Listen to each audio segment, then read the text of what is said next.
مفتی طارق مسعود کے بیانات کے لیے مفتی صاحب کے آفیشیل چینل مفتی طارق مسعود سپیچز کو سبسکرائب کریں۔ بھائی انڈس ہاسپٹل والے آئے ہوئے ہیں خون لینے کے لیے، خون پینے کے لیے آئے ہوئے ہیں، تو ان کو خون پلا دو۔ خون دینے سے صحت اچھی ہوتی ہے، خراب نہیں ہوتی۔ اور انڈس ہاسپٹل والوں کا پیکج ہے، جب آپ ان کو بلڈ دیں گے، ڈونیٹ کریں گے، تو وہ ہزاروں روپے کے فری کے ٹیسٹ بھی آپ کے بلڈ کے کرا کے دے دیں گے۔ بہت سارے ان کے یعنی دین دنیا دونوں فائدے ہیں، تو ہمت کریں خون دے دیں۔ اچھا، کسی کو یہ وہم ہو سکتا ہے کہ میرے اندر خون کی کمی تو نہیں ہے، تو وہ پہلے چیک کرتے ہیں، خون کی کمی ہوگی تو لیں گے ہی نہیں۔ تو خون دینے سے کبھی بھی صحت خراب نہیں ہوتی، ہمیشہ اچھی ہوتی ہے، بہت سی بیماریاں ختم ہو جاتی ہیں، نیا بلڈ بنتا ہے، تو بہت فائدہ ہے اس کا۔ بلڈ کیمپ لگایا ہوا ہے۔ اب یہ فرض نماز کے بعد بتاتے نا تو اس وقت اعلان کرنا چاہیے تھا، ابھی تو لوگ بہت سے جا چکے ہیں۔ جب بھائی وہ نکاح ہے جلدی سے اب بتا جائیں، آگے سب لوگ 2 منٹ میں انشاءاللہ نکاح۔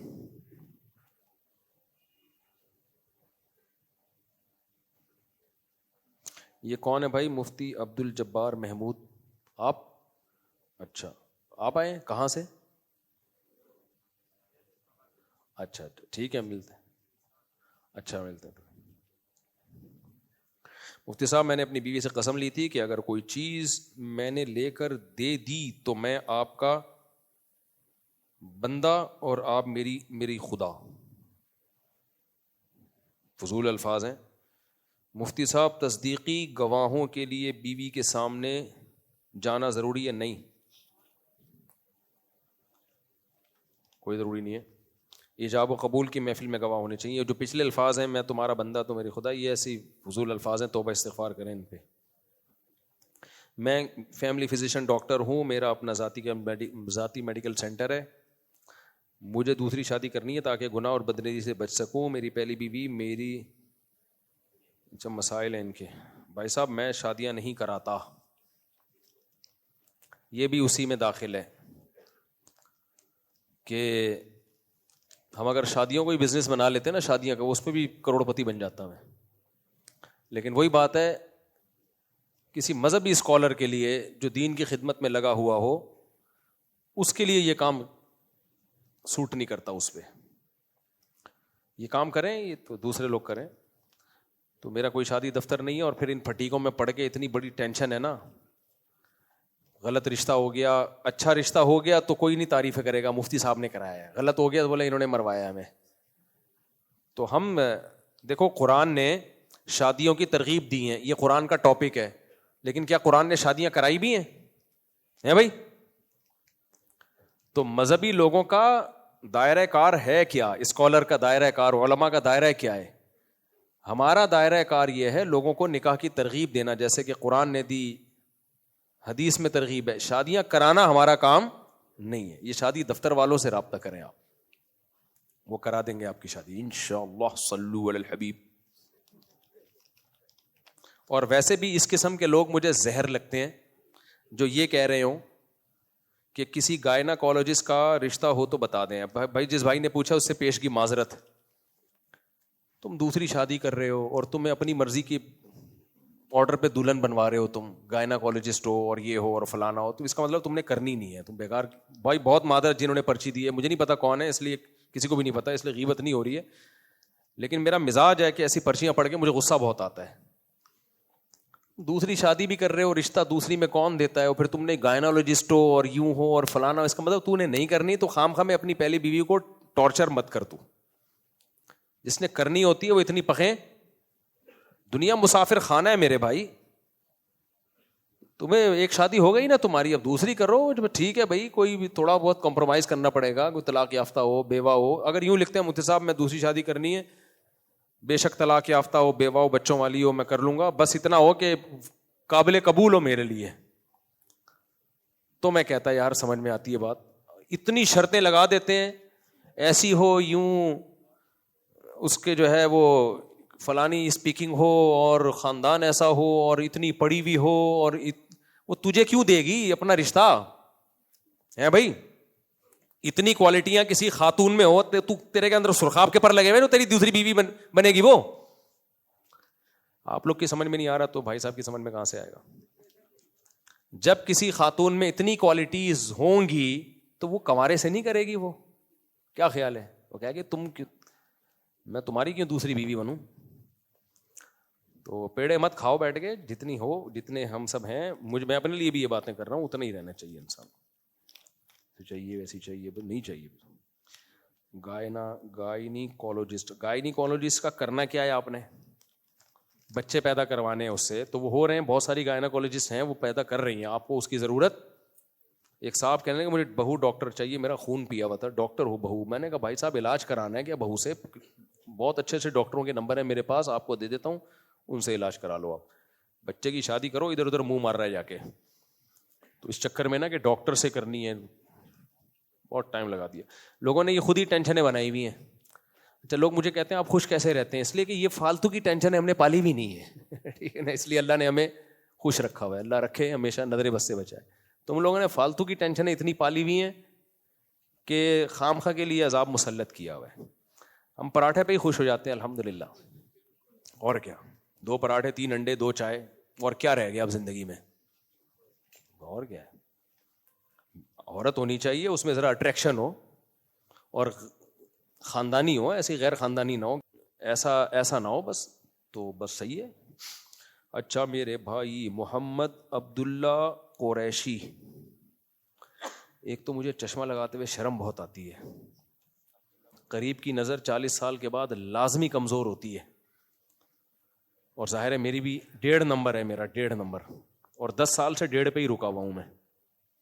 40 سال سے 50 سال کا ہونے والا ہوں, 1.5 پہ ہی رکا ہوا. 50 سال کا ہو گیا ہوں میں, 1.5 پہ, لیکن پھر بھی مجھے شرم آتی ہے. لگا ہی لیتے ہیں یار, شرم اس لیے آتی, لوگ بولیں گے بڈھے ہو گئے مفتی صاحب. کئی دفعہ ابھی صبح میں فجر کے بعد تعلیم کرتا تھا ریاض الصالحین کی, تو میں تو زندگی بھر ایسے ہی کرتا رہا ہوں. اب مجھے بعض الفاظ سمجھ میں نہیں آ رہے ہوتے تو چشمہ لگانا پڑتا ہے, تو میں فنٹر بن رہا ہوتا ہوں, نہیں لگا رہا ہوتا ایسے کر کے نا, تاکہ لوگ سمجھیں کہ. تو مجھے خیال ہوا کب تک چھپو گے پیڑوں کی آڑ میں, کبھی تو ملو گے لنڈا بازار میں, ایک نہ ایک دن تو وائرل لگانا ہی پڑے گا. تو یار ابھی لگا لو یار, ایسا نہ ہو غلط دلہن چلی جائے یا دولہا غلط نام اناؤنس ہو جائے. اب دیکھو صاف نظر آ رہا ہے. سارا خان بنت جاوید اختر خان. اچھا بھائی, اور مہر کی رقم ہے 5 لاکھ زیور کی صورت میں. بھائی یہ جو سارا خان ہیں ان کے ولی کون ہیں, وکیل کون ہیں؟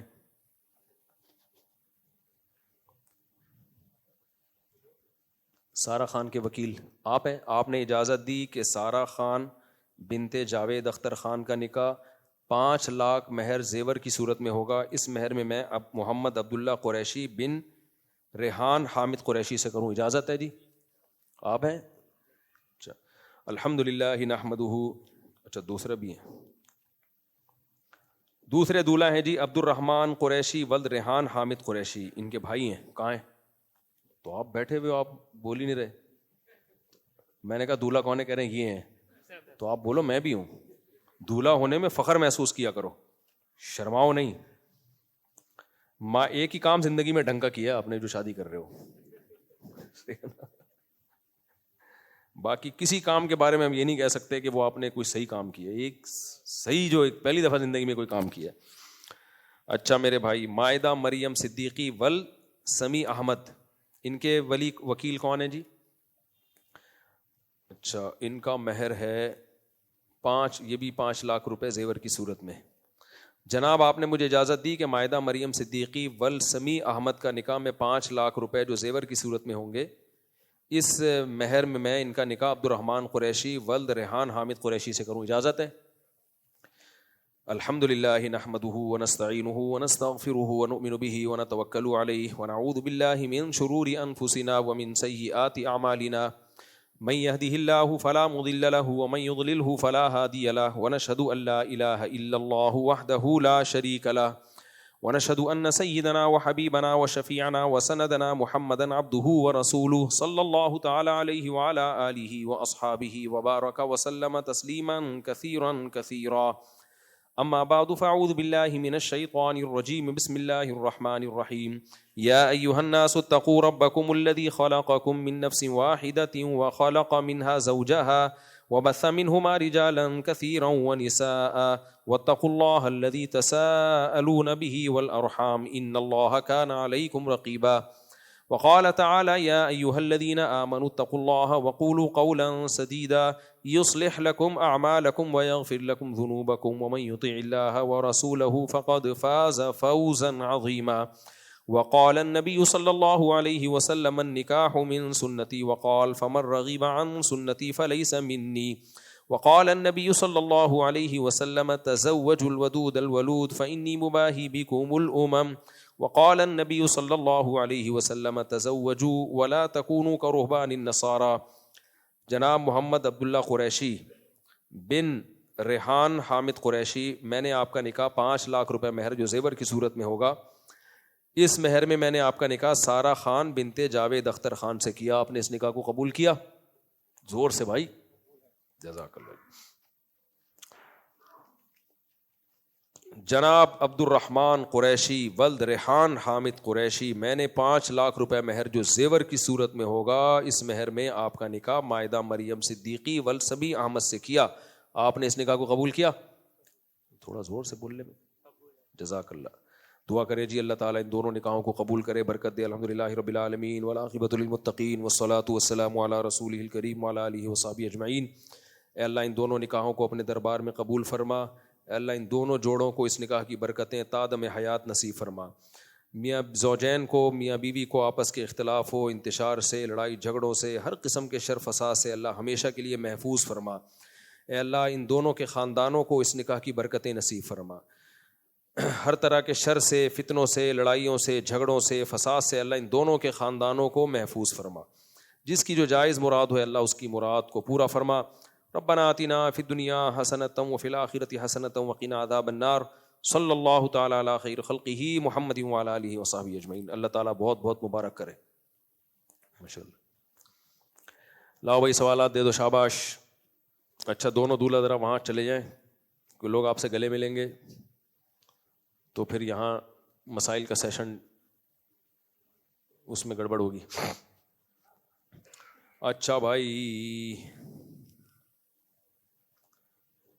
مفتی صاحب، ایک مفتی سعید خان صاحب الندوہ اسلام آباد والے کو سننا اور ان کے مشوروں اور فتووں پر عمل کرنا کیسا ہے؟ مجھے زیادہ ڈیٹیل ان کے بارے میں معلوم نہیں ہے. مفتی صاحب میرا نام عبید الرحمن بن غلام مصطفیٰ ہے، میں حویلی لکھا ضلع اکاڑا سے آیا ہوں. 5 جمعے سے مسلسل آپ کے پاس آیا ہوں. ملاقات ہوتی ہے نہ مصافحہ ہوتا ہے. آپ سے ملنے کا خواہش مند کہاں ہیں؟ چلو ابھی مل لیتے ہیں. اور کوئی سوال نہیں ہے آج؟ اچھا ابھی بھائی ملاقاتوں کا تو سلسلہ بہت لمبا ہو جائے گا، آج سوالات کم ہیں. جی ہاں جی جی جی جی جی ہاں کر سکتے ہیں. اچھا اچھا اچھا ٹھیک ہے، صحیح ہے، ٹھیک ہو گیا جی. اچھا میرے بھائی یہ تو ہو گیا تھا نا، یہ تو ہو گیا. کوئی سوال یہاں سے کسی نے پوچھنا ہے؟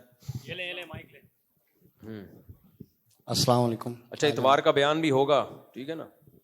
السلام علیکم حضرت، خیریت سے؟ الحمدللہ. اللہ آپ کو صحت زندگی دے. آمین. میرے سالے ہیں وہ مسجد کے خادم ہیں، ان کا نکاح آپ سے اگر ہو جائے آپ کی طرف. بھائی میں نکاح پڑھا دیتا ہوں تو وہ نمبر دیا ہوا ہے، یہاں رابطہ کریں. اگر میرا سفر نہیں ہوتا اور نکاح میں مسجد میں ہی پڑھاتا ہوں، کہیں جاتا نہیں نکاح پڑھانے. اگلے جمعے کا ان کا پروگرام ہاں فکس ادھر ہی ہے. ہوں انشاءاللہ، میں کہیں نہیں آ رہا ہوں. ان سے مل لوں؟ ان سے مل لیں. جب میرے لیے بھی دعا کریں. شعیب احمد نام ہے میرا. آپ کا بھی اللہ نکاح کرائیے، دعا کروں. میری تو شادی ہوئی آپ کی شادی ہو چکی ہے اور آپ کی خدمت کرنا چاہتا ہوں اگر وقت ہو. دل سے دعا ہے اللہ آپ کو خوش رکھے. آمین. السلام علیکم. میں ملتان سے ہوں. 3 مہینے پہلے آپ کے پاس آیا تھا، موٹیویشن دی تھی آپ نے شادی کی. پچھلے مہینے الحمدللہ شادی کی. ماشاءاللہ. خواہش ہے جناب آپ سے مصافحہ کرنے کی خواہش. کہہ رہے 3 مہینے پہلے آیا تھا، آپ کا بیان سنا، موٹیویشن ملی، شادی کر لی.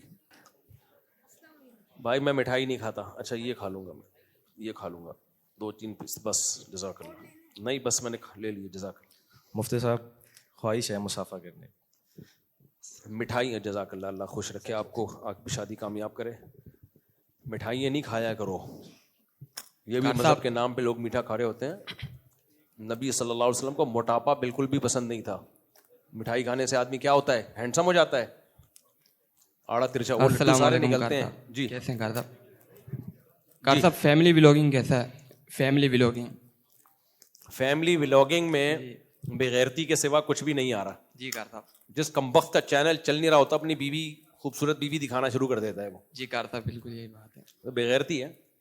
وہی ابھی جو بیان ہوا ہے پورا, بغیرت بن کے پیسہ بہت کما لیتا ہے آدمی. میں نے یہ بالکل کار صاحب بالکل یہی.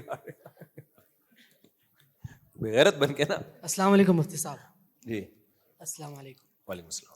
وہ سوال یہ تھا کہ تھوڑا مائک قریب کر کے بھی سوال ہو سکتا ہے. خانہ کعبہ میں وہ آپس میں لڑکے لڑکیاں آپس میں جب جاتے ہیں اور خانہ کعبہ کو چھونے کی کوشش کرتے ہیں, سب ساتھ میں جاتے ہیں, تو یہ اس حوالے سے ذرا بتا. بہت غلط ہے. جوان لڑکیاں کراؤڈ میں گھس رہی ہوتی ہیں حجر اسود کو کا بوسہ لینے کے لیے. حجر اسود کا بوسہ لینا سنت ہے اور مردوں سے دور رہنا فرض ہے.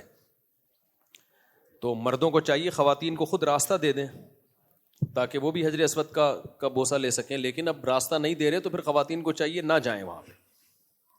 میں نے جب پہلا حج کیا ہے اتنا کراؤڈ تھا, میں نہیں حجر اسود کا بوسہ لے سکا. وجہ اس کی یہ تھی کہ ہم نے اپنے شیخ سے سنا تھا کہ حجر اسود کا بوسہ لینا سنت ہے اور لوگوں کو تکلیف دینا حرام. اس کراؤڈ میں دھکم پیل کے بغیر آپ جا نہیں سکتے, تو ہم نے نہیں لیا. لیکن اللہ کا کرنا ایسا ہوا کہ میں تو 2 مہینے کا ویزا تھا میرا, تو محرم 10 محرم تک میں ادھر ہی تھا. اس وقت کراؤڈ بالکل ختم ہو چکا تھا, تو اللہ نے موقع دیا پھر حجر اسود کا بوسہ لینے کا. تو سنت بھی پوری ہو گئی کسی گناہ کے ارتکاب کے بغیر. تو اس لیے لوگوں کو تکلیف دینا بھی حرام اور ناجائز عمل ہے, اور خاص طور پہ خواتین کا مردوں میں چپک کے گھس جانا اس طرح سے وہاں جیسے ہو رہی ہوتی ہیں, یہ بالکل غلط عمل ہے. اچھا, یہاں ایک اور بات میں بتاؤں گا. جو لوگ جہازوں میں نماز پڑھتے ہیں وہ کیا کوتاہیاں کرتے ہیں, یہ مجھے یاد دلائیں. اس پر میں نے ابھی بات لازمی کرنی ہے, کیونکہ میں گیا ہوں بسا اوقات ہم نے دیکھا ہے جہاز میں تبلیغ والے بھی جا رہے ہوتے ہیں اور دیندار لوگ بھی جا رہے ہوتے ہیں. وہ نماز پڑھنے میں کیا کوتاہیاں کرتے ہیں, وضو میں کیا کوتاہیاں کرتے ہیں جہازوں میں. یہ ان کا سوال پہلے لے لوں, پھر میں اس پہ بھی بات کرتا ہوں. السلام علیکم. وعلیکم السلام. مفتی صاحب کیسے ہو؟ ٹھیک ٹھاک. مفتی صاحب میرا سوال تھا کہ نماز جو ہے دین کا ستون ہے. جی. ہم لوگ نماز پڑھتے ہیں, اس کے لیے ہم لوگ مثلاً تکلیفیں یہ سمجھو مثلاً صبح اٹھتے ہیں, مثلاً وضو کرتے ہیں اللہ کے لیے کرتے ہیں. جی. جب مسجد میں آتے ہیں مفتی صاحب تو نماز کو مثلاً ہم یہ کرتے ہیں مثلاً کہ سکون کے ساتھ پڑھے, کوئی تکلیف وغیرہ جو بھی چیز ہو ہم لوگ اپنی ذہن سے نکال دیں. اگر آپ کا جو بندہ کے سائڈ پہ کھڑا ہوتا ہے مفتی صاحب, مثلاً جو ابھی ہم لوگ زکام ہوتا ہے یا کھانسی کرتا ہے بلا وجہ, مثلاً اس طرح کی مثلاً بہت سے لوگ ہوتے ہیں مفتی صاحب, وہ عادت ہوتی ہے کسی چیز کا جس سے ہمارا نماز جو ہے وہ خراب ہو جاتا ہے. تو اس کے بارے میں مفتی صاحب دل میں تو بہت سے خیالات آتے ہیں مثلاً. بالکل, دیکھو یہ صحیح بات بھائی نے سوال کیا. جب آپ مسجد میں جاتے ہو, بعض دفعہ کوئی بیچارہ کھانسی کا پیشنٹ ہوتا ہے آپ کے ساتھ کھڑا ہوا ہوتا ہے, نزلے کا پیشنٹ ہوتا ہے, بار بار ناک کو سڑک رہا ہوتا ہے وہ, تو ایسی صورت میں ایسے پیشنٹ کو چاہیے وہ گھر میں نماز پڑھ لے, کیونکہ جماعت کی نماز میں لوگوں کو تکلیف سے بچانا ضروری ہے. کوئی بھی ایسی بیماری لگی ہو, جیسے جو کوڑ کا مریض ہے, جزام کا مریض, اب جزام کی بیماری نا اسکن سے لگتی ہے, ایک سے دوسرے کو, دوسرے سے تیسرے کو. تو نبی صلی اللہ علیہ وسلم نے جزام کی بیماری والے کو مسجد میں آنے سے روک دیا تھا کہ بھئی تم باہر ہی رہو, کیونکہ وہ اکیلا آئے گا, اس کی وجہ سے 20 لوگوں کو تکلیف ہوگی. تو اس کو آپ نے حکم دیا کہ تم مسجد میں نہیں آنے دیا آپ صلی اللہ علیہ وسلم نے. تو ایسے پیشنٹ کو خود بھی خیال کرنا چاہیے. ہاں, گھر والوں کو چاہیے اس کی کیئر کریں, اس کو چھوڑ کے بھاگ نہ جائیں. تو اب بعض لوگوں کو بہت زیادہ کھانسی, بلغم بھی ہوتا ہے, خالی کھانسی نہیں بلغم بھی, کھڑ کھڑ کھڑ کھڑ کر رہے ہوتے ہیں بہت زیادہ. بھائی کھانسی کا علاج کر کے آ جاؤ. تھوڑی بہت کھانسی تو سب کو ہوتی ہے, وہ روکنا ممکن نہیں ہے. اس طرح ناک چھڑک رہے ہوتے ہیں, میرے ساتھ بھی ایسا ہوتا ہے. کبھی جاؤ تو ایک صاحب کے ساتھ میں نے نماز شروع کر دی, وہ بار بار ناک کو کر رہے ہیں. بھائی ایک دفعہ ہو گیا, 2 دفعہ, پوری نماز میں انہوں نے ایسے ہی. ہمارے شیخ حضرت مفتی رشید احمد صاحب رحمہ اللہ تعالیٰ اتنے سخت تکبیر اولا کے پابند تھے کہ آپ سوچ بھی نہیں سکتے, لیکن زکام ہوتا تھا تو مسجد میں نہیں آتے تھے وہ, حالانکہ ان کا دل بہت چاہتا تھا مسجد میں آنے کا, ان کو بہت شوق تھا جماعت کی نماز تو مزہ ہی جماعت سے آتا ہے, نہیں آتے تھے مسجد کہ بھئی میری وجہ سے دوسروں کو تکلیف ہوگی. تو اس کا بڑا خیال کرنا چاہیے. مفتی صاحب ایک دوسرا سوال ہے جو میں نے بہت سے علماء سے پوچھا ہے مفتی صاحب.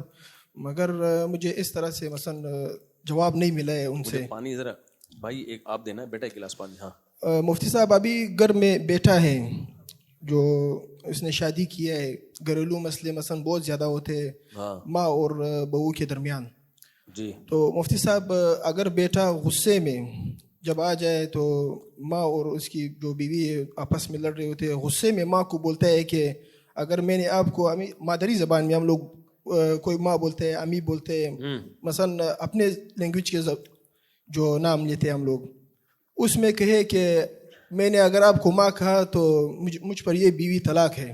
اچھا غصے میں مثلا اتنے مثلا تنگ آ کر یہ بات کرتا ہے, پھر بعد میں مفتی صاحب وہ جب ٹائم گزرنے کے ساتھ ساتھ وہ ریگریٹ محسوس کرتا ہے کہ میں ریگریٹ ہوں مثلا اس چیز پہ میں نے یہ بات کی, ابھی اس کا ازالہ میں کرنا چاہتا ہوں.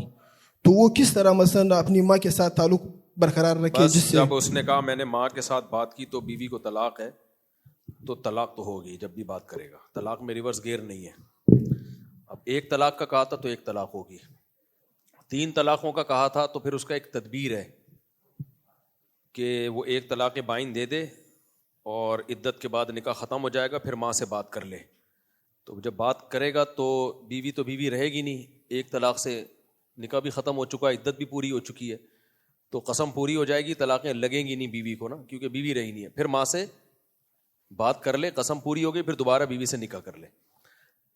اصل بات یہ کہ زبان پہ کنٹرول کرے آدمی. تو یہ طلاق کا لفظ ڈکشنری سے نکال دینا چاہیے. یہ کھیل نہیں ہے کہ بات بات پہ یہ کر دیا تو طلاق. میں پہلے ایک چھوٹی سی بات کر لوں. دیکھو ایک چیز کا بہت خیال کیا کرو, جیسے آج میں نے بیان کیا نا استغنا پر, ایک تو میں 1-2 مثالیں استغنا کی اور دوں گا, اور پھر میں ایک اور اہم بات, کیونکہ جہازوں کے سفر میں, ٹرینوں کے سفر میں ہمیں کچھ چیزیں اور دیکھنے کو ملتی ہیں جو دینداروں میں کچھ خرابیاں نظر آتی ہیں ہمیں. ایک بات تو یہ ہے کہ جب کسی مولانا کی کوئی دعوت کر رہا ہے, گیسٹ کے طور پہ بلایا ہے, 2 آدمی وہاں سے بھی آ گئے وہاں سے بھی آ گئے, تو یہ فری پھوکٹ میں نہ کھائیں وہاں کھانا. 1 دفعہ ہوتا ہے, 2 دفعہ ہوتا ہے. میرے ساتھ سفروں میں ایسا ہوتا ہے, کسی نے بلایا, کھانا کھلایا, 2-4 عقیدت مند بھی آ کے فری پھوکٹ میں کھا رہے ہیں. اب جتنا میرے اوپر خرچہ ہو رہا ہے ان کے اوپر بھی ہو رہا ہے.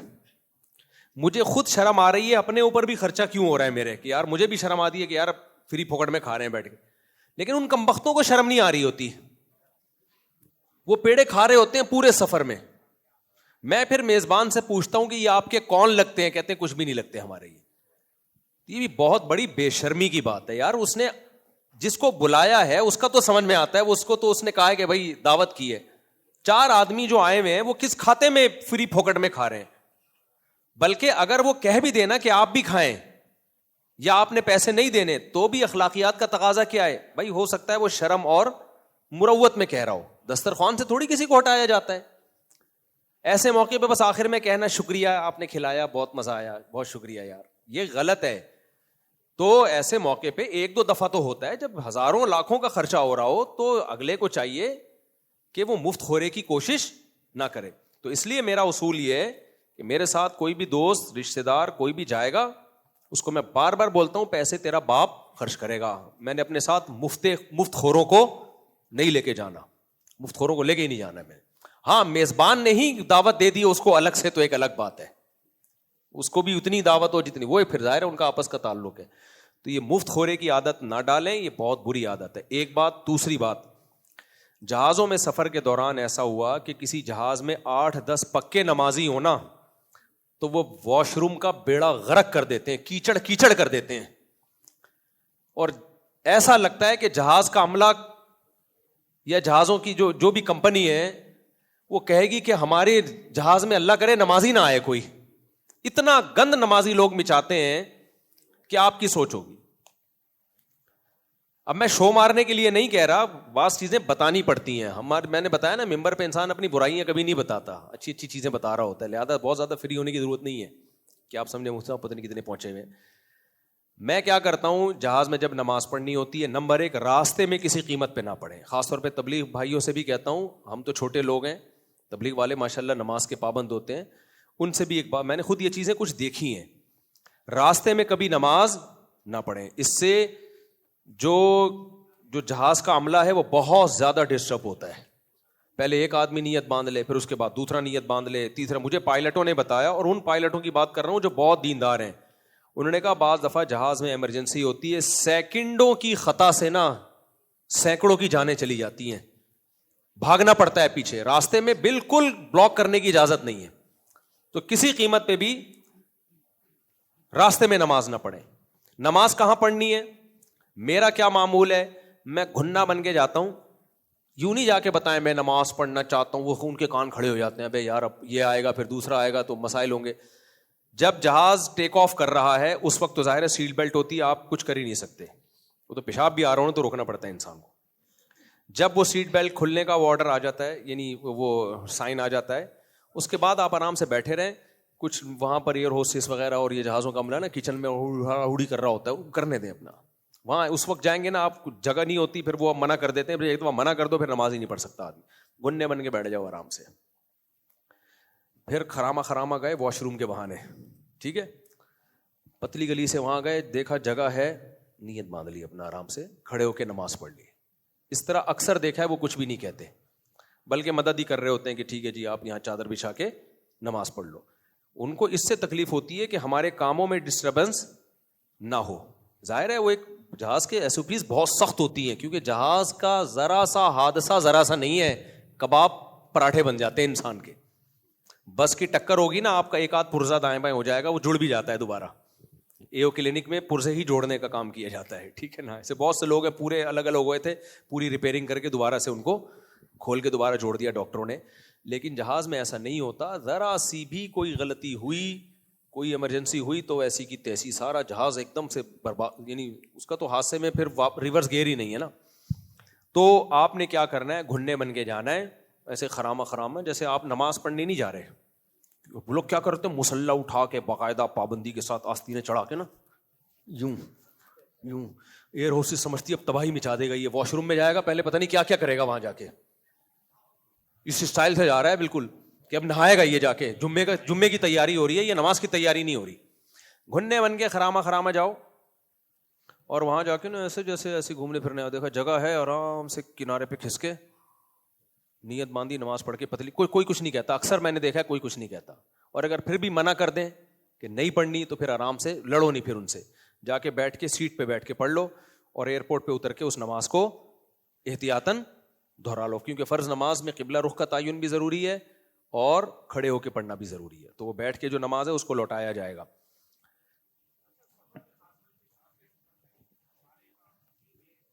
میں ابھی اس پہ آتا ہوں, پہلے میں یہ بات مکمل کروں پھر آپ سوال پوچھیں. تو آپ نے کیا کیا, اچھا یہ سمجھ میں آ گیا. جماعت کرنی ہے 2 آدمی, 2 سے زیادہ نہ کریں, کیونکہ پورے لوگ کھڑے ہوتے ہیں, پھر راستہ بلاک ہوتا ہے تو مسائل ہوتے ہیں, تو یہ مجبوری ہے. تو پائلٹوں سے بھی میں ملا ہوں, وہ بھی جو دیندار جو نمازی پائلٹ ہیں, وہ انہوں نے مجھے بتایا کہ اس کے نقصانات کیا کیا ہو سکتے ہیں جو اس طریقے سے لوگ نماز پڑھ رہے ہوتے ہیں. ایک کام تو یہ کرنا ہے آپ نے. دوسرا کام وضو کیسے کرنا ہے جہاز میں. پہلی بات تو ایئرپورٹ سے وضو کر کے چڑھے آپ. جہاز میں جگہ نہیں ہوتی اندر وضو کرنے کی, لیکن اگر پھر بھی وضو ٹوٹ گیا ہے, نہیں رہ پایا اتنی دیر تک آپ کا وضو, تو آپ نے ایسے وضو کرنا ہے کہ آپ گئے وہی وہاں آپ نے ہلکا سا تھوڑا سا پانی لے کے, بہت تفصیلی وضو نہ کریں آپ وہمیوں کی طرح یوں کر کے دھو رہے ہیں وہاں بیٹھ کے, کیونکہ جہاز میں یہ سب پانی اتنا نہیں ہوتا وہاں. تو آپ نے آرام سے جو واجب وضو ہے وہ کیا. پاؤں دھونے کے لیے آپ نے کیا کیا, گلاس میں ہلکا سا پانی لیا, واش روم میں دھو لیے. پاؤں بھی وہیں اوپر اڑا تو لڑکنے کا بھی خطرہ ہوتا ہے, کولے کی ہڈی ٹوٹ جائے گی اس طریقے سے. اتنے جو بوڑھے لوگ ہیں وہ تو گرے. تو گلاس میں پانی لیا آپ نے. اچھا گلاس کیسے لیا؟ ابھی میں جب آ رہا تھا نا کینیڈا سے, مجھے نماز پڑھنی تھی, تو میں نے پہلے دیکھا ماحول بالکل سکون کا ہو گیا ہے, سب اپنے آرام سے بیٹھے کوئی خراٹے لے رہا ہے, تو میں کیا خراما گیا.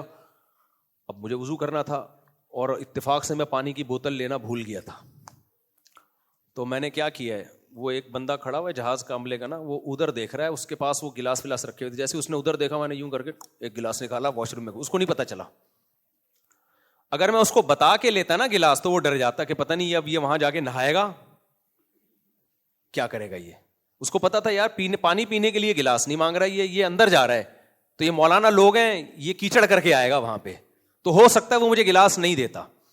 تو میں نے انتظار کیا اور جیسے اس نے یوں دیکھا, میں نے شاید پہلی دفعہ 2 نمبری کی ہوگی, اس نے یوں دیکھا, ہم نے یوں کر کے طریقے سے گلاس نکالا, جیب میں رکھا اور گھننے بن کے واش روم میں گھس گئے. ہم گھننا اپن بہت دفعہ فرض ہو جاتا ہے.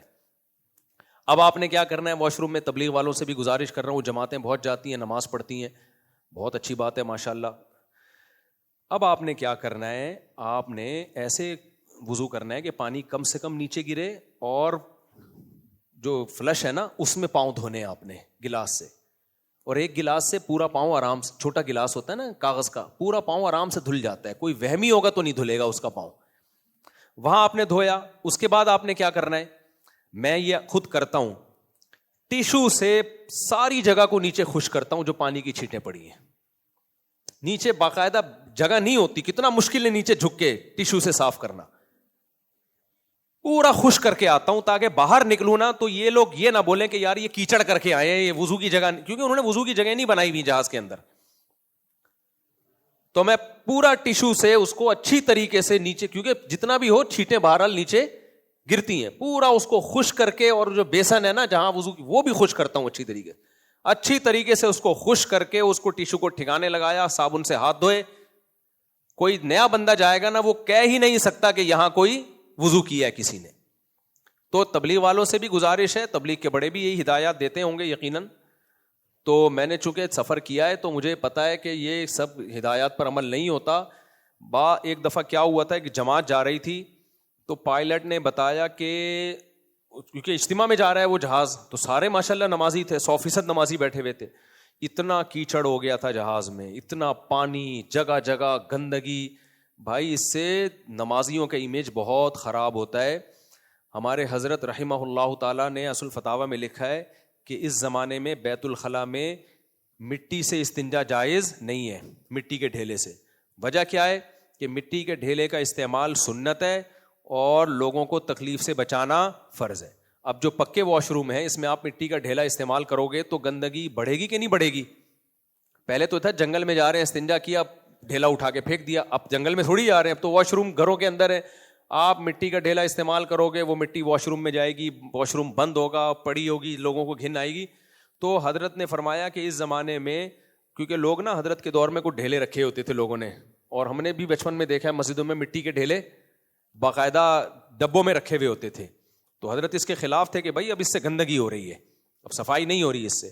تو ڈھیلے کا استعمال سنت ہے اور لوگوں کو تکلیف سے بچانا فرض ہے. تو تکلیف سے بچنے کا پہلے تو وضو کرنا بھی ضروری ہے, گندگی سے بچنا بھی ضروری ہے. تو جب بھی کوئی نمازی آدمی جہاز کے واش روم میں وہ وضو کرے گا تو اس پر لازم ہے کہ وہ خود اچھی طرح سے صاف کرے, اس میں اپنا چھوڑ کے نہ آئے ایسے, ورنہ آہستہ آہستہ پابندیاں لگیں گی پھر کہ بھائی بالکل پڑھنی نہیں ہے. یہ جب بھی آتے ہیں یہ نمازی لوگ جو ہے وہ واش روم کو گندا کر کے جاتے ہیں, تو یہ امیج جائے گا. تو اس کا بہت خیال کریں. اب آپ جو سوال پوچھ رہے تھے وہ پوچھیں. ہاں, یہ جہاز میں ظہر اور عصر کی نماز ملا کے پڑھنا اور مغرب اور عشاء کی نماز ملا کے پڑھنا شرعاً جائز ہے یا نہیں ہے؟ خوب سمجھ لو, کسی بھی حدیث, صحیح حدیث اور صریح حدیث, صریح کا مطلب ہوتا ہے جو اپنے معنی پر بالکل واضح ہو, اور صحیح کا مطلب سند کے لحاظ سے کیا ہو, صحیح ہو. کسی بھی حدیث میں واضح طور پر نہیں ہے کہ نبی صلی اللہ علیہ وسلم نے حج کے علاوہ 2 نمازیں اس طور پر اکٹھی پڑھی ہیں کہ ایک نماز کو دوسرے وقت کے اندر داخل کیا ہو یا دوسری نماز کو پہلے وقت کے اندر ہی پڑھ لیا ہو آپ صلی اللہ علیہ وسلم نے.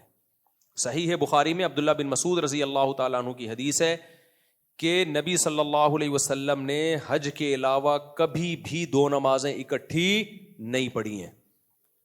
لیکن خود عبداللہ ابن مسعود ہی بیان کرتے ہیں کہ نبی نے سفر میں 2 نمازیں اکٹھی پڑھی ہیں.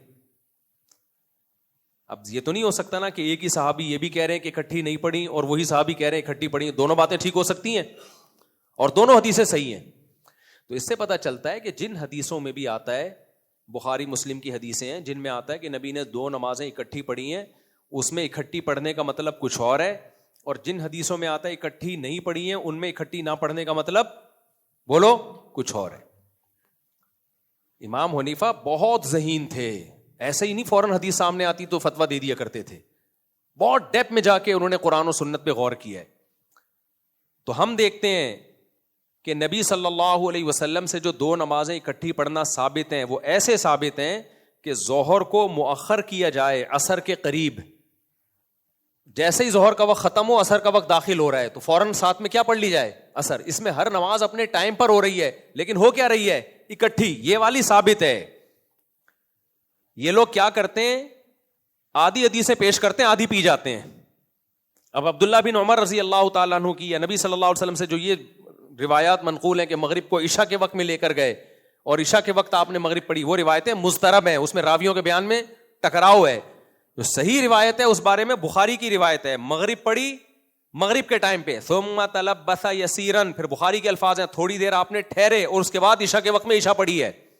اور صحیح مسلم کی حدیث میں آتا ہے کہ نبی صلی اللہ علیہ وسلم نے مغرب پڑھی اور عشاء کے وقت میں مغرب اور عشاء کو جمع کیا ہے. یہ حدیث ہے. اس سے یہ لوگ کہتے ہیں کہ دیکھو عشاء کے وقت میں جمع کیا ہے. بھائی مغرب کو مؤخر کیا اور عشاء کو مقدم کیا تو جمع کا عمل تو عشاء کے وقت میں ہوا نا. نہیں آئی بات سمجھ میں؟ بھائی جب مغرب پڑھی تھی مغرب کے ٹائم پہ پڑھی ہے, اینڈ میں پڑھی ہے جب وقت قضا ہونے والی تھی اس وقت پڑھی ہے, تو ابھی جمع ہو گئی. جمع کا عمل مکمل کب ہوگا؟ جب عشاء پڑھیں گے.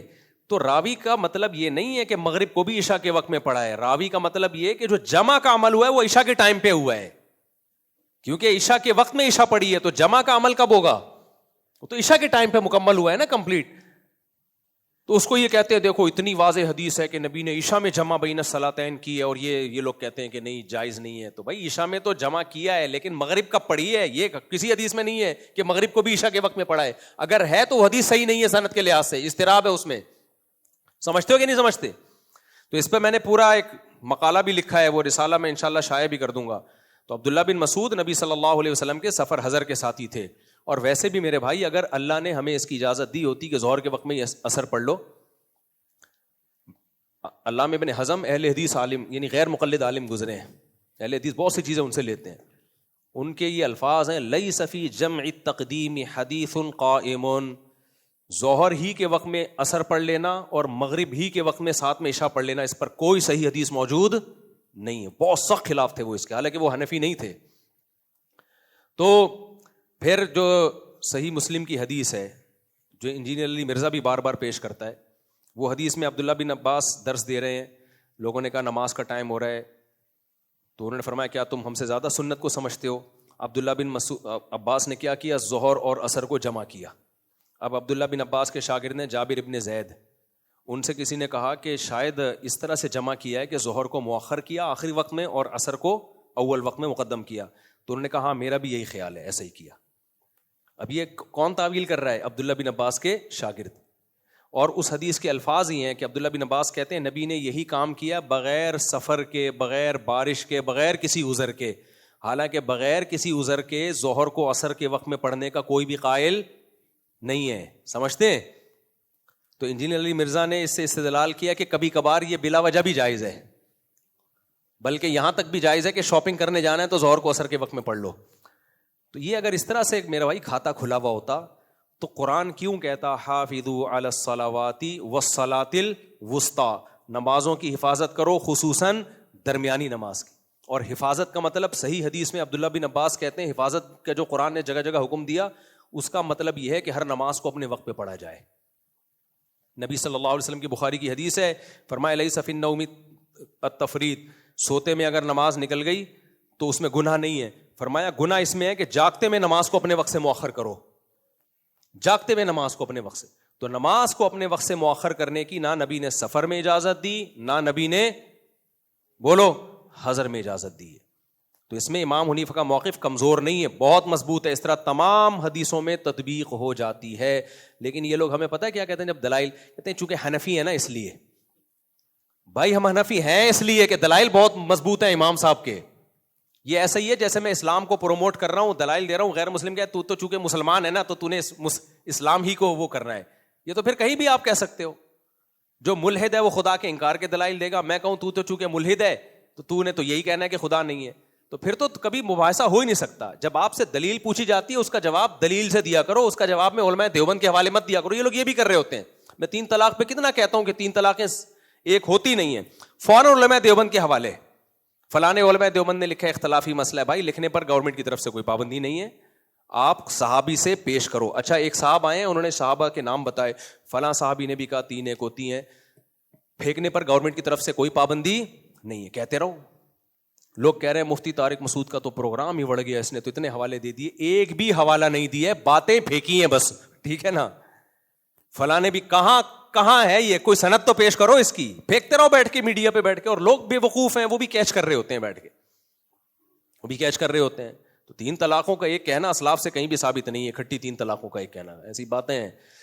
تو اور اگر کسی دیوبندی عالم نے لکھ دیا تو لکھنے پر بھی گورنمنٹ کی طرف سے کوئی پابندی نہیں. ہم نے دیوبندیوں کا کلمہ پڑھا ہی نہیں, ہم نے تو اللہ اور اس کے رسول صلی اللہ علیہ وسلم کا کلمہ پڑھا ہے. ہمیں اللہ اور اس کے رسول سے دکھاؤ بھائی, رسول سے کچھ نہیں دکھا سکتے. پھر یہ آتے ہیں ان کے اپنے علماء نے لکھا ہے, لکھ دو بھائی, ہمارے سارے علماء بھی لکھ دیں, ہم پھر بھی نہیں مانیں گے, کیونکہ ہم نے کلمہ کس کا پڑھا ہے. اور ہمیں یہ بات علماء دیوبند نہیں بتائی ہے کہ ہم نے کلمہ کس کا پڑھا ہے, اللہ اس کا. اور ہم علماء دیوبند کو پسند بھی اس لیے کرتے ہیں کہ ان کے دعوے برائے دعوے نہیں ہیں, وہ منجن نہیں بیچتے. ان کے پریکٹیکل لائف میں ہم نے ان کو دیکھا ہے کہ وہ جب اللہ رسول کی بات آتی ہے تو اپنے اکابر کو بھی چھوڑ دیتے ہیں, اور اگر کوئی دیوبندی عالم نہیں چھوڑ رہا تو وہ خود غلط کر رہا ہے. پھر ہم نے اس کا ٹھیکہ, اس کو سیٹ کرنے کا ٹھیکہ نہیں لیا ہم نے. تو اس لیے ہمیں نہیں ملتا کہ 2 نمازیں نبی صلی اللہ علیہ وسلم نے اکٹھی پڑھی ہوں اس طریقے سے. ہاں اکٹھی اس طریقے سے ضرور پڑھی ہے, ظہر کو عصر کے وقت کے قریب لے گئے اور عصر کو مقدم کر لیا, اس طرح سے پڑھی ہے. اور عبداللہ بن عباس کی حدیث کا بھی یہی مطلب ہے. عبداللہ بن عباس کہتے ہیں نبی صلی اللہ علیہ وسلم نے بغیر کسی عذر کے بھی 2 نمازیں اکٹھی پڑھی ہیں. تو بالکل اکٹھی پڑھی ہیں. علامہ شوکانی جو غیر مقلد عالم تھے, انہوں نے بھی لکھا ہے کہ اکٹھی کا مطلب کیا ہے, یہاں پہ ظہر کو عصر کے قریب اور عصر کو مقدم. یہاں ایک سوال لوگ کرتے ہیں کہ بھائی اس سے تو اور مشکل ہو جائے گی. اس زمانے میں یہ دیکھنا کہ ظہر کا وقت بالکل عصر کے قریب اور سورج کی کرنیں دیکھنا, یہ تو بہت ٹینشن والا کام ہے. بھائی یہ ٹینشن والا کام آپ کے لیے ہے. جو لوگ صبح و شام سورج کے سائے دیکھ کے نمازوں کے اوقات متعین کرتے تھے, ان کے لیے کوئی ٹینشن کا کام نہیں تھا. اور ٹینشن کا کام جب ہوتا جب یہ واجب ہوتا. واجب تھوڑی آپ اپنی سہولت سے دیکھ لو, آپ کو وقت کا پتہ چل رہا ہے تو کر لو, نہیں پتہ چل رہا تو نہیں کرو یہ کام. تو ان کے لیے کوئی مشکل نہیں تھا کہ دیکھ لیں کہ مغرب میں جو سرخ کنارہ ہے وہ کب غروب ہو رہا ہے اور سفید کنارہ کب غروب ہو رہا ہے. ان کے لیے, آپ کے لیے مشکل ہے, ان کے لیے مشکل نہیں ہے. تو اس لیے آپ اپنی رائے ان پر زبردستی مسلط کرنے کی کوشش نہ کریں. تو اس طرح سے نبی صلی اللہ علیہ وسلم نے 2 نمازوں کو اکٹھا کیا ہے. آپ دیکھو یہ کہتے ہیں, دیکھو حج میں بھی تو ہم کرتے ہیں. میں سوال یہ پوچھتا ہوں کہ حج میں ایسا کیوں نہیں کر لیتے کہ عصر کے وقت میں ظہر پڑھ لیں. حج میں عرفات میں جماعت سے جب ہم نماز پڑھتے ہیں ظہر اور عصر ملاتے ہیں, ظہر کو عصر میں کیوں نہیں لے جاتے؟ اگر حج میں یہ سفر کی وجہ سے کر رہے ہوتے تو ظہر کو عصر میں پڑھنے کی اجازت ہوتی کہ نہیں ہوتی؟ نہیں ہے اجازت, کیونکہ یہ حج کے ارکان میں سے وہ خلاف قیاس ہے. اسی طرح آپ کو عرفات میں مغرب اور عشاء ملانے کی اجازت نہیں ہے. مغرب کو عشاء میں پڑھنا پڑے گا آپ کو لے جا کے. تو پتہ چلا حج میں سفر کی وجہ سے نہیں ہوتا, حج ہے ہی خلاف قیاس, اس میں روٹین سے ہٹ کے آپ سے کام کروائے جاتے ہیں. تو ظہر کے ساتھ عصر پڑھنی پڑے گی حج میں, اور عشاء کے ساتھ مغرب پڑھنی پڑے گی آپ کو. یہ اللہ نے ایک روٹین سے ہٹ کے ہم کیسے کام کروایا ہے. تو اب خلاصہ کیا نکلا؟ سوال پیدا ہوتا ہے کہ اب جہاز میں ہم کریں کیا؟ تو جہاز میں اب ہم یہ کریں کہ سب سے پہلے آپ جہازوں میں نماز کا ٹائم نوٹ کر لیں. ایپ آتی ہے حلال ٹرپ کے نام سے, اس میں آپ لوکیشن ڈالیں کہ میں کس ملک سے کس ملک جا رہا ہوں, ٹائم ڈال دیں, تو وہ پورا جہاز کے دوران جو نمازوں کی ٹائمنگ اور قبلے کا رخ ہوگا وہ ایپلیکیشن آپ کو بتا دے گی. پھر آپ نے کیا کرنا ہے, پھر آپ نے اسی طرح سے جمع, جیسے میں جمع کرتا ہوں, میں کیا کرتا ہوں, پھر دیکھتا ہوں کہ ظہر کا وقت کب ختم ہو رہا ہے, عصر کا وقت کب شروع ہوتا ہے. تو ایک ہی وضو سے ظہر پڑھی اور 2-3 منٹ ٹھہر کے فوراً کیا پڑھ لی, عصر پڑھ لی. بیمار آدمی بھی یہ کر سکتا ہے. اور نبی صلی اللہ علیہ وسلم نے ایک معذور صحابیہ کو اس طرح سے جمع کرنے کا حکم دیا. غالباً زینب بنت جہش تھیں یا کوئی اور صحابیہ تھیں, ان کو استحاضہ تھا, لیکوریا کی بیماری ہوتی ہے نا, بہت زیادہ ان کا وضو نہیں باقی رہتا تھا. تو آپ صلی اللہ علیہ وسلم نے ان سے فرمایا کہ تم ایک وضو کرو اور ظہر کو مؤخر کرو, یا مغرب کے بارے میں فرمایا, اور پھر جیسے ہی دوسرا وقت داخل ہو تو عصر بھی پڑھ لو. پھر آپ نے فرمایا بذالک تجمعین بین صلاتین, اسی طرح تم 2 نمازوں کو اکٹھا کر لو گی. تو خود نبی نے اس کو جمع بین صلاتین کہا ہے. اس عمل کو خود نبی نے اس عمل کو کیا کہا ہے, جمع بین صلاتین. تو اس طرح سے 2 نمازیں اکٹھی بالکل جائز ہے, تو کر سکتے ہیں آپ, کرنا چاہیے. ہاں ایک صورت ایسی ہوتی ہے کہ اس طرح بھی ہمارے لیے ممکن نہیں ہوتا نماز کو پڑھنا. وہ صورت ہوتی ہے کہ ہمیں 100% معلوم ہے کہ ٹیک آف کے درمیان ہی نماز قضا ہو جائے گی. ہم نے جیسے میں نارتھ کا جب سفر کرتا ہوں نا تو وہاں ٹائمنگ ہی بالکل الٹی سیدھی ہوتی ہیں. اب ہم جا رہے تھے فرانس سے ناروے کی طرف, بالکل نارتھ میں. اب اس میں یہ تھا کہ ابھی ظہر کا وقت ہے, ہم نے ظہر پڑھی, ہمیں پتا تھا کہ ہم جہاز میں بیٹھیں گے, جہاز اڑتے ابھی پورا سیدھا ہی ہوگا کہ عصر کی نماز قضا ہو چکی ہوگی, یعنی عصر کا وقت داخل ہوگا اور منٹوں میں ختم ہو جائے گا. بعض دفعہ جہاز میں ایسا ہوتا ہے, جہاز میں الٹے الٹے عجیب عجیب کام ہوتے ہیں. میں نے ابھی امریکہ جاتے ہوئے جہاز میں نماز پڑھی ہے مغرب کی, سورج غروب ہوا, تھوڑی دیر کے بعد دوبارہ طلوع ہو گیا. میں نے کہا شاید قیامت آنے والی ہے, سورج مغرب سے طلوع ہو رہا ہے, اور پھر 1 گھنٹے تک طلوع ہی رہا ہے. آپ حیران ہو گئے, میں بھی حیران تھا, واٹس گوئنگ آن, یہ کیا ہو رہا ہے؟ کیونکہ سورج غروب ہوا, ہم نے نماز پڑھ کے بیٹھے ہیں, دوبارہ نکل آیا. وجہ کیا تھی کہ بھائی گرمیوں کے دن تھے, سورج نارتھ کی طرف چکر لگانے گیا ہوا ہے. گرمیوں میں سورج کہاں ہوتا ہے؟ نارتھ میں ہوتا ہے. میں افریقہ سے جا رہا ہوں, یعنی ساؤتھ سے نارتھ کی طرف سفر کر رہا تھا, تو جتنا نارتھ میں جائیں گے دن بہت لمبا ہوتا ہے, تو سورج واپس نکل آیا. اب واپس بھی ایسا نکلا ہے کہ 1 گھنٹے تک غروب ہی نہیں ہوا. پھر تو میں نے دوبارہ نماز نہیں پڑھی. میں نے کہا اللہ تو نے کہا تھا جب سورج غروب ہو جائے نماز پڑھ لو, ہم نے نماز پڑھ لی. اب یہ تھوڑی کہ غروب ہوتا رہے گا, ہم پھر واپس آ گیا, تو ہم نے بھی اجتہاد کیا نا. تو اب ایسے میں کیا ہوتا ہے کہ آپ کو پتا ہے کہ اتنا تھوڑا ٹائم جہاز میں ملے گا کہ اب آپ کے لیے ممکن ہی نہیں ہے اثر, لازمی قضا ہوگی. تو پھر آپ شافعی فقہ پہ عمل کر سکتے ہیں کہ بھائی ظہر کے ساتھ پھر آپ اثر پڑھ لیں. تو چونکہ چاروں مذاہب بہرحال برحق ہیں, اجتہادی اختلاف ہے ان میں, دلائل اپنی جگہ, لیکن بہرحال جب کسی امام مجتہد کا اختلاف ہوتا ہے تو مسئلہ اختلافی بن جاتا ہے. تو پھر ایسے اختلاف کا یہاں فائدہ, تبھی کہتے ہیں نا اختلاف امت رحمت ہے, تو ایسے موقع کے لیے رحمت ہے کہ پھر آپ کیا کریں, ظہر کے ساتھ اثر پڑھ لیں. اگر آپ کو پتہ ہے کہ بھئی ایسے یعنی 100% نماز قضا ہوگی, تو قضا ہونے سے تو بہتر ہے نا کہ شافعی فقہ پر یا فقہ حنبلی پر عمل کر لیا جائے. تو یہ ہمارے ہاں یہ ظرف بھی ہے کہ بھئی کیونکہ وہ بھی مجتہدین ہے, تو پھر ایسی مجبوری میں جائز ہے, ادروائز یہ ٹھیک عمل نہیں ہے. سمجھتے ہیں؟ ہو گیا کلیئر؟ ہاں جی. السلام علیکم مفتی صاحب.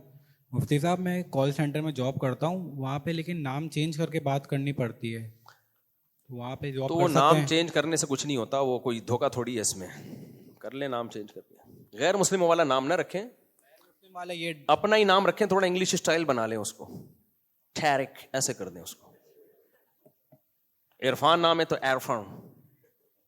عرفان, وہ گورا سمجھے گا کوئی بہت پڑھا لکھا آدمی بات کر رہا ہے. یہی ہوتا ہے آج کل, پڑھے لکھے لوگ اسی کو بولتے ہیں, تھوڑا منہ ٹیڑھا کرو, اسٹائل بناؤ, تو اس کو لوگ سمجھتے ہیں بہت بڑا اسکالر ہے.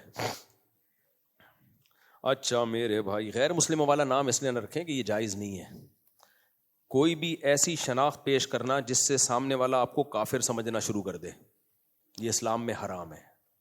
سمجھتے ہو؟ وہ آپ کو غیر مسلم سمجھنا شروع کر دے, یہ غیر مسلم مذاق میں بھی نہیں اپنے آپ کو آپ کہہ سکتے. تو اس لیے مسلمانی والا نام ہو, تھوڑا اسٹائل کیا کر دو اس کا, انگلش اسٹائل ڈال دو اس میں. طارق کو ٹیرک کر دو, داؤد کو ڈیوڈ, اس طرح کر دو, کچھ اس طرح کر کے. 1 منٹ بس,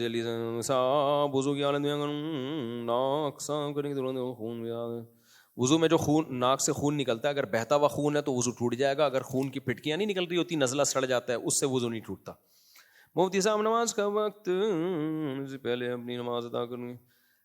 بھائی نماز کا وقت داخل ہونے پر پہلے اپنی نماز ادا کریں یا پہلے قضاء عمری پڑھیں, دونوں طرح سے جائز ہے, دونوں طرح سے جائز ہے. مفتی صاحب اگر پیشاب کی بیماری زیادہ بڑھ جائے, نماز کے دوران بھی نکلے اور عام وقت میں بھی ہو, تو کیا دھوئے بنا نماز پڑھ سکتے ہیں؟ اس کا بھی یہی طریقہ ہے, معذور آدمی 2 نمازیں اکٹھی پڑھ لے. اگر بار بار پیشاب کی بیماری ہے تو بھائی آخری وقت میں وضو کرے اور ظہر پڑھے اور پھر فوراً تھوڑی دیر میں عصر پڑھ لے. نبی صلی اللہ علیہ وسلم نے اس طرح نمازیں اکٹھے کرنے کا حکم دیا ہے معذوروں کو, یہ صحیح حدیث سے یہ بات ثابت ہے. بوڑھوں کے لیے بھی یہی ہے, بیماروں کے لیے بھی یہی ہے, مریضوں کے لیے بھی یہی ہے. جو مریض ہوتے ہیں وہ 2 نمازیں اکٹھی پڑھیں, ان کو وضو کرا دیں اور اپلیکیشن میں بتا دیں بھائی یہ ٹائم ہے نماز کا, آخری وقت میں آپ وضو کریں, ظہر پڑھیں, تھوڑی دیر میں عصر کا وقت داخل ہو جائے گا, فوراً کیا پڑھ لیں, عصر. اللہ نے جو حکم دیا نا عصر کی نماز کی حفاظت کرو, یہ اور یہ جو اللہ نے کہا ہر نماز متعین اوقات پر ہے, یہ سفر میں کے بارے میں آیت نازل ہوئی اور جہادی سفر میں, اس میں اللہ کہہ رہا ہے ہر نماز کا ایک ٹائم بتائیے نا, اس کو آگے پیچھے کرنے کی اجازت نہیں ہے. تو اس لیے یہ بہت ہی اہم چیز ہے. چلیں انسٹالمنٹ. اچھا ایک اور بات, عارف بھائی ایک اور بات دیکھو, اللہ تعالیٰ نے 4 کی 2 کی کیوں ہیں؟ تاکہ نمازیں اپنے وقت پہ پڑھی جائیں. جب کسی کو کسی جگہ رخصت دی جاتی ہے نا, تو کسی اور ٹینشن سے بچانے کے لیے دی جاتی ہے, کسی ٹینشن سے بچانے کے لیے جاتی ہے, اس کے بدلے میں کسی دوسری ٹینشن میں ڈالا جاتا ہے. رخصت کا مقصد ہی یہی ہوتا ہے. مثال کے طور پر دیکھو, آپ کو جاب ملی, آپ کے باس نے آپ سے یہ کہا کہ بھائی تمہیں ناغہ کرنے کی اجازت نہیں ہے, چھٹی نہیں کرنی تم نے, سوائے سنڈے کو چھٹی نہیں کرنی. نیچر آف جاب ایسی ہے کہ آپ نے چھٹی نہیں کرنی. آپ نے کہا سر میں تو دیکھیں اب 9 بجے پہنچنا ہوتا ہے, ٹریفک بھی ہوتا ہے اور اتنے مسائل ہوتے ہیں, کراچی کے حالات بھی ایسے ہیں, اللہ نہ کرے کوئی بم دھماکہ ہو گیا, اور آپ نے کہا چھٹی بھی نہیں کرنی. تو اب وہ کیا کرے گا, آپ کو رخصت دے گا. وہ رخصت یہ دے گا کہ ٹھیک ہے یار تمہارے لیے میں تمہیں ایک رخصت دے رہا ہوں, 9 کے بجائے تم 11 بجے پہنچ جاؤ. یہ رخصت کیوں دے رہا ہے؟ تاکہ چھٹی والی رخصت کو بچائے. کیا خیال ہے؟ ایسا ہی ہے نا کہ ٹھیک ہے میں تمہیں یہاں, یہ جب بھی کوئی سہولت دی جاتی ہے نا تو کوئی دوسری ذمہ داریاں بڑھائی جاتی ہیں, ان ذمہ داریوں کے عوض میں سہولتیں دی جاتی ہیں کہ یار چل میں تجھے یہ آپشن دے رہا ہوں. جیسے میں اپنی مثال دوں, لوگ کہتے ہیں مفتی صاحب آپ ہمارے ولیمے میں آئیں. میں کہتا ہوں یار میں ولیمے میں آؤں گا, اتنی سیلفیاں, اور میں تو رات کو کھانا جلدی کھا لیتا ہوں اور میں مرغن غذائیں کھاتا نہیں ہوں. تو لوگ ایک رخصت دیں گے مجھے, مفتی صاحب آپ حاضری لگا کے چلے جائیں. یہی ہوتا ہے نا یار, آپ کھانا نہیں, بس آنا دولہا کے ساتھ ایک سیلفی لینا, اور تاکہ وہ دلہن کو ڈرا سکے, اس کے بعد آپ چلے جانا. تو اتنی رخصتیں دے دیں, یہ کیوں؟ آنا ضرور ہے آپ نے. اب میں نے کیا کیا, میں نے یہ الٹا قیاس کرنا شروع کر دیا. میں نے کہا آپ نے مجھے اتنی رخصت دی تھی, یعنی میں نہیں گیا ولیمے میں, اگلے دن اس کا فون آئے گا نا غصے سے, کہ یار آپ آئے نہیں. میں نے کہا میں اس سے کہوں بھائی میں تو کھانا لیٹ کھاتا نہیں ہوں, میں رش سے بہت ڈرتا ہوں, تو کہے گا مفتی صاحب ہم نے آپ کو ان تمام ذمہ داریوں سے سبکدوش اسی لیے تو کیا تھا کہ آپ آئیں ضرور. آپ کے لیے الگ سے ہم نے کہا بھائی کھانا بھی الگ کھائیں گے, دال چاول پکوائے آپ کے لیے, کھچڑی پکوائی آپ کے لیے, پھر بھی اس میں کہا کہ نہیں بھی کھانا ہو. تو یہ تو میں نے آپ کو ساری سہولتیں دی اس لیے ہیں کہ اب باہر صورت آپ نے آنا ہی آنا ہے. میں الٹا قیاس کر رہا ہوں, میں کہہ رہا ہوں یار یہ آدمی اتنا اچھا ہے کہ اس نے مجھے یہ سہولت بھی دے دی کہ آپ کھانا نہ کھائیں, اس نے مجھے یہ سہولت بھی دے دی کہ سیلفیاں نہ کھنچوائیں, اس نے مجھے یہ سہولت بھی دے دی اگر کھانا ہو تو کھچڑی کھا لیں. تو اس کا مطلب یہ سہولتوں والا آدمی ہے, لہذا میں جاتا ہی نہیں ولیمے میں, یہ سہولت بھی لے لیتا ہوں اس سے. تو وہ کیا کہے گا, میں جو باقی تمام سہولتیں دے رہا ہوں اس لیے دے رہا ہوں کہ نہ آنے کا آپشن ختم ہو جائے. تو سفر میں جو اللہ نے 4 رکعت کی 2 کی ہیں, اور ٹریولنگ کے دوران سنت مؤکدہ بھی معاف کر دی ہیں, وہ اس لیے کی ہیں کہ قضا کرنے کا آپشن ختم ہو جائے. تو اگر اسلام میں اس کی اجازت ہوتی سفر میں ظہر کے ساتھ اثر پڑھ لو, اتنی کھلی چھوٹ, چاہے تو ظہر کے وقت میں ہی اثر پڑھ لو, چاہے تو اثر کے وقت میں ظہر پڑھو, چاہے تو مغرب کے ساتھ عشاء پڑھ لو, چاہے تو عشاء کے وقت میں مغرب پڑھ لو. تو پھر 4 کی 2 کی کیوں ہیں اللہ تعالیٰ نے؟ سمجھ رہے کہ نہیں سمجھ رہے؟ تو سہولت کے اندر کبھی بھی سہولت نہیں دی جاتی, سہولت دی جاتی ہے تو کسی دوسرے حکم کو زندہ کرنے کے لیے. اللہ کو یہ بات معلوم ہے کہ سفر میں نمازوں کا اپنے ٹائم پہ پڑھنا بہت مشکل ہے, تو اب ہم کہہ سکتے تھے اللہ حضر میں بھی پوری پڑھ رہے ہیں, سفر میں بھی تو نے حکم دیا کہ اپنے وقت پہ نماز پڑھنی ہے, یہ ہمارے بس کا نہیں ہے. اللہ نے کہا چلو میں تمہیں ایک پیکج دیتا ہوں, 4 کی 2 پڑھ لو تم, تاکہ تمہارے پاس اب یہ عذر نہ رہے کہ ہم ٹائم پہ پڑھنا ہمارے لیے مشکل تھا. سمجھتے ہیں کہ نہیں سمجھتے؟ تو 4 کی 2 کی اس لیے رخصت دی, اس لیے کہ اب تمہارے لیے نمازوں کو ٹائم سے ٹالنے کا آپشن ختم ہو جائے. یہ دنیا میں ہوتا ہے کہ جب ایک رخصت دی جاتی ہے تو کوئی دوسری ذمہ داری بڑھائی جاتی ہے. دیکھو فوج میں آفیسروں کی تنخواہیں زیادہ ہوتی ہیں, ان کو بینیفٹ دیے جاتے ہیں, تو اس کے بدلے میں ان کی ذمہ داری کیا ہوتی ہے؟ زیادہ ڈال دی جاتی ہے. دنیا میں کہیں نہیں دیکھا رخصت برائے رخصت ہو, ایسا نہیں ہوتا. سہولت برائے سہولت نہیں ہوتی, ایک سہولت دی جا رہی ہے تو دوسری ذمہ داری بڑھائی جا رہی ہے. تو اللہ تعالیٰ نے عام دنوں میں بھی نمازوں کو اپنے وقت میں پڑھنے کا حکم دیا, سفر میں بھی نمازوں کو اپنے وقت پہ پڑھنے کا حکم دیا, فرمایا حافظوا علی الصلوات والصلاۃ الوسطی, جنگ میں بھی نمازوں کو اپنے وقت پہ پڑھنے کا حکم دیا. فإن خفتم فرجالا او رکبانا, اللہ نے فرمایا اگر خوف کی حالت ہو, جنگ کی حالت ہو, سوار ہو کے پڑھو, پیدل ہو کے پڑھو, پیدل پڑھ لو, یعنی اس کی بھی تمہیں اجازت ہے, پیدل چلتے ہوئے پڑھ لو, سوار ہو کے پڑھ لو. یہ کیوں رخصتیں دی جا رہی ہیں بھائی؟ پڑھو ٹائم پہ, پڑھو کیا کرنا ہے ٹائم پہ. تو یہ رخصت دی اس لیے جا رہی ہے حفاظت کہتے ہیں اپنے ٹائم پہ پڑھنا. اس لیے امام صاحب کا موقف بہت خاندانی موقف ہے, اس میں جمع بین الصلاتین کے مسئلے میں ہلکا موقف نہیں ہے, بہت بھاری. اور ویسے بھی امام صاحب کے جو دونوں شاگرد ہیں ابو یوسف اور امام محمد, انہوں نے بہت سارے مسائل میں امام حنیفہ سے اختلاف کیا ہے, اس مسئلے میں انہوں نے بھی اختلاف نہیں کیا. امام ابو حنیفہ کا موقف اتنا مضبوط تھا کہ اس مسئلے میں انہوں نے بھی امام حنیفہ والا ہی موقف رکھا ہے. تو تینوں امام اس میں جمع ہیں, اور وجہ اس کی ہے کہ دلائل کی دنیا میں یہ موقف بہت مضبوط ہے, اس لیے نمازیں اپنے ٹائم پہ ہی پڑھا کریں. چلو السلام علیکم. وعلیکم السلام. مفتی صاحب اگر زکوٰۃ انسٹالمنٹ پہ دینی ہے تو اگر 5 مہینے کی انسٹالمنٹ ہے تو فرسٹ منتھ کو کیلکولیشن کی جائے گی یا لاسٹ منتھ سے کیلکولیشن کی جائے گی؟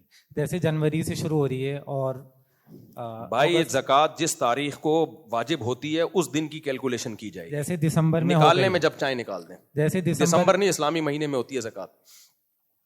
دسمبر کا دسمبر اٹھمبر مطلب 12 مہینے کمپلیٹ ہو گئے. 12 مہینے اسلامی ہونے چاہیے, انگریزی 12 مہینے نہیں. اسلامی 12 مہینے کمپلیٹ ہوں تو زکوٰۃ واجب ہوتی ہے, انگریزی 12 مہینوں سے نہیں. تو انسٹالمنٹ پہ کیسے دیں گے پھر؟ انسٹالمنٹ پہ آپ کو بس پتہ ہے کہ بھائی جیسے فرسٹ رمضان کو کسی پہ زکوٰۃ واجب ہوئی ہے تو فرسٹ رمضان کو وہ حساب رکھ لے, مثال کے طور پر 1 لاکھ زکوٰۃ بنتی ہے تو بس لکھ لے 1 لاکھ ہے, اب پورے سال دیتا رہے, وہ تھوڑے تھوڑے کر کے اکٹھے دے دے, تھوڑے تھوڑے کر کے دے. چاہے سونے کی قیمت کم یا زیادہ ہوتی ہے اس سے کوئی فرق نہیں پڑتا, ایک دفعہ جب طے ہو گئے تو بس وہی ہے زکوٰۃ.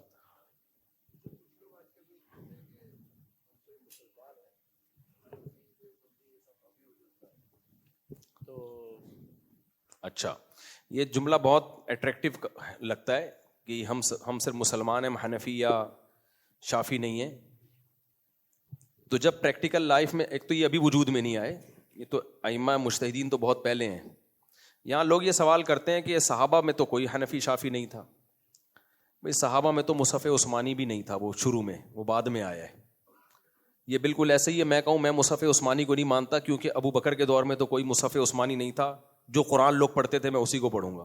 تو ہم کیا کہیں گے بھائی, وہی قرآن جب مرتب ہو گیا, حضرت عثمان نے مرتب کیا تو اس کو نام کیا دے دیا گیا؟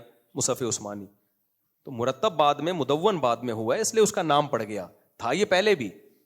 تو یہی فقہ صحابہ کے دور میں بھی تھے, یہی مسائل تھے, اس کو باقاعدہ ریٹرن فارم میں مرتب کر کے لایا گیا ہے. تو اس لیے جس نے مرتب کیا اس کی طرف نسبت ہو گئی. امام حنیفہ کی طرف جو فقہ منسوب ہوا اس کا نام فقہ حنفی پڑ گیا. تو یہ نام بعد میں پڑا ہے, یہ نہیں ہے کہ فقہ وجود میں بعد میں آئے ہیں, سمجھ رہے ہیں. اور پریکٹیکل لائف میں آپ چل نہیں سکتے اس کے بغیر. لوگ کہتے ہیں نا میں حنفی ہوں نہ میں شافی ہوں, میں بس قرآن و سنت کو مانتا ہوں. تو قرآن و سنت میں جب اختلاف آئے گا تو تم کرو گے کیا؟ لوگ کہتے ہیں دلیل کے لحاظ سے جس کا قول مضبوط لگے گا ہم اس پر عمل کریں گے. تمہارے اپنے علماء کو دلیل کے لحاظ سے ایک قول پہ رائے نہیں قائم ہو رہی, اس کا اختلاف ہے, تو تم کیسے حل کرو گے؟ سمجھ میں آ رہی ہے بات؟ اتنے بڑے بڑے علامے حل نہیں کر پائے جس مسئلے کو, تم کہو گے کہ میں دلیل کے لحاظ سے حل کروں گا. اہل حدیث علماء بھی اختلاف ہوتا ہے کہ نہیں ہوتا؟ اہل حدیث میں ایسے علماء بھی, حافظ زبیر علی زئی 3 طلاقوں کو 3 کہتے تھے, اور دیگر اہل حدیث علماء 3 طلاقوں کو 1 کہتے ہیں. اب اہل حدیث کے پاس مسئلہ آیا, 3 طلاقیں دے دی, تو آپ اس سے کہو تمہارا مسئلہ کیا ہے؟ میں مسئلہ قرآن و سنت کو مانتا ہوں. بھائی حافظ زبیر علی زئی نے, آپ ہی کے مولانا نے قرآن و سنت کو سمجھ کے نتیجہ نکالا 3 ہوتی ہیں, دوسرے مولوی نے نتیجہ نکالا 1 ہوتی ہے. یہ دونوں حل نہیں کر سکے کہ اصل کیا ہے. تو کیسے حل کرے گا؟ تو گٹکے کھاتا ہے بیٹھ کے, تو کیسے حل کرے گا؟ تو یہ فنڈر گیری ہے. جہل ایک ہوتا ہے جہل, ایک ہوتا ہے جہل مرکب. جہل یہ ہوتا ہے کہ آپ کو پتا ہے کہ میں جاہل ہوں. جہل مرکب یہ ہوتا ہے کہ آپ کو یہ بھی نہیں پتا کہ میں جاہل ہوں. تو یہ جتنے فنٹر آج کل آ رہے ہیں نا مارکیٹ میں, جو کہتے ہیں محقق ہیں, یہ محقق ہوتے نہیں ہیں. ایک حدیث سنی, ترجمے تک کم وقتوں کو نہیں پتا ہوتا ہے کہ اس کا ترجمہ بھی صحیح ہو رہا ہے کہ نہیں ہو رہا. ان لوگوں کو آپ کہہ رہے ہو کہ یہ محقق ہیں اور یہ خود فیصلہ کریں گے. تو نتیجہ یہی گھوم پھر کے آئے گا کہ جو مجتہدین پہلے گزر چکے ہیں, جن پر پوری امت نے اعتماد کیا ہے, ان میں سے کسی ایک کو فالو کر لو, باقیوں کو درست سمجھو. اس کے علاوہ پریکٹیکل لائف میں امت کے پاس کوئی سوٹیبل راستہ ہے نہیں. باتیں تو بہت ہیں, نتیجہ اینڈ میں یہ. UK میں اتنا اختلاف ہوا ہے نا, وہاں کے علماء نے مجھے بتایا اتنی جنگ سلفی اہل حدیث اور فلانا ڈمکانا اتنی، پھر اس سلفیوں کے اپنے 20 اقوال مل رہے ہیں مسئلوں میں. تو یو کے میں یہ فتنہ کافی حد تک کم ہو گیا، لندن سے نا وہاں کافی کم ہو گیا. اب وہاں کیا ہوا کہ جو کچھ حنبلی بن گئے کچھ حنفی بن گئے، کیونکہ وہ تھوڑے پڑھے لکھے لوگ ہیں نا. انہوں نے بولا یار ہم اسی پہ لڑتے رہیں. تو بہت سارے لوگ کیا بن گئے، انہوں نے کہا کچھ فقہ حنبلی کو فالو ایک پراپر مرتب فقہ ہے اس کو، اور کچھ کس طرف آ گئے. تو وہ لڑائی ختم ہو گئی، بھائی یہ بھی ٹھیک ہے وہ بھی ٹھیک ہے. تو اس کے بغیر ممکن نہیں ہے. اور باقی جو 2 نمازیں اکٹھی ہونے پر انجینئر علی مرزا کے بیانات ہیں وہ عوام کو خوش کرنے کے لیے ہیں. تو کبھی وہی بات ہے، خوشبو لگا کے ہمارے پاس آؤ، وہ دلائل ہمارے سامنے دو، تو 2 منٹ میں تمہارے پول پٹیاں انشاءاللہ ہم کھول دیں گے. کہ جابر بن زید نے جو عبداللہ بن عباس کی حدیث کی تعویل کی ہے کہ وہ ظہر کو آخری وقت میں پڑھا ہے، تو انجینئر علی مرزا کہتا ہے وہ کوئی حنفی بیٹھا ہوا تھا. یار تو بہت جھوٹ بولتا ہے یار، بہت جھوٹ بولتا ہے، بہت لوگوں کو الو بناتا ہے. وہ عبداللہ بن عباس کے شاگرد بیٹھے ہوئے تھے وہاں پہ. اور پھر تم بھی پوری بات کیا کرو. اس حدیث میں تو یہ کہ نبی نے بغیر کسی عذر کے 2 نمازیں اکٹھی پڑھی ہیں، اور آگے الفاظ یہ ہیں کہ تاکہ امت پہ حرج نہ ہو. تو آپ بھی بولو نا بغیر کسی عذر کے جائز ہے یہ. آپ یہ کیوں کہہ رہے ہو کبھی شاپنگ کے لیے جانا ہے؟ آپ بولے شاپنگ کے لیے نہیں بھی جانا تو ظہر کے ساتھ اثر پڑ سکتے. یہ آپ نے پک کہاں سے لگا دی؟ تو ظاہر ہے اس لیے لگا دیے کہ پھر تو یہ پورا نمازوں کا فلسفہ ہی ضائع ہو جائے گا. تو یہ 5 نمازیں تھوڑی، پھر تو 3 نمازیں ہو گئی ہیں.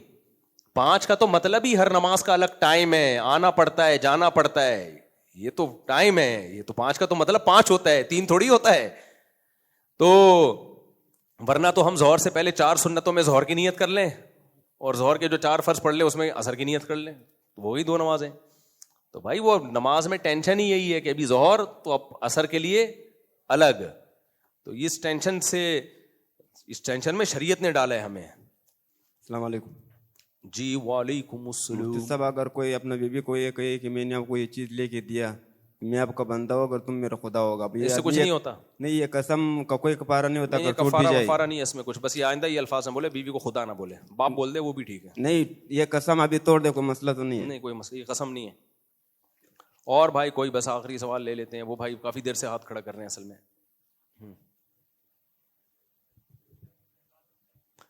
اب میں سوال آپ کا لیتا ہوں، بس پوچھ لیں اسپیڈ سے، جلدی جلدی پوچھیں.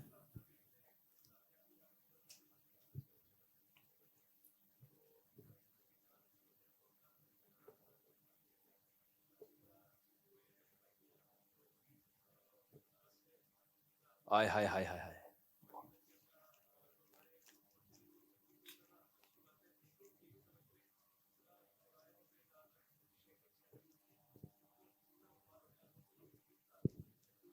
بالکل یہ بھی ناجائز ہے. نبی نے فرمایا راستے سے تکلیف دہ چیز کسی نے نہیں ہٹائی تو ایمان کے آخری درجے پہ بھی نہیں ہے. تو جو تکلیف دہ چیز پھینکے تو کیسے درجے پر ہوگا؟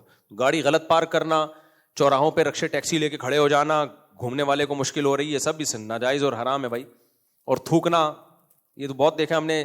وہ بس کی کھڑکی کھولے گا. ایک دفعہ میرے بھائی صاحب جو تھے نا اسٹاک ایکسچینج میں تھے، پورا پینٹ شرٹ پہن کے تیار ہو کے جا رہے ہیں، پان کی پوری پیک آ کے پوری پینٹ پہ لگی ہے. بس سے کسی نے پورا بھر کے پچکاری ماری ہے. ارشاد بس ٹائم بہت تھوڑا رہ گیا بہت. وعلیکم السلام. ماشاء اللہ. ٹنڈو آدم، ٹنڈو ہوا سے نہیں آئے. اچھا چلیں ٹھیک ہے. عصر کی نماز کے بعد 2 منٹ ہم مل لیتے ہیں، پھر ابھی نماز کا ٹائم ہو رہا ہے، 15 منٹ رہ گئے. السلام علیکم. اپنے اچھا مفتی صاحب دوران نماز موبائل ہونا جیب میں نیٹ والا، اور گھر میں کیبل اور ٹی وی کا ہونا یا نیٹ کا یوز کرنا، گھر میں کیبل تو بہت ڈینجرس چیز ہے. کیبل پہ تو پتہ نہیں کیا کیا آ رہا ہے.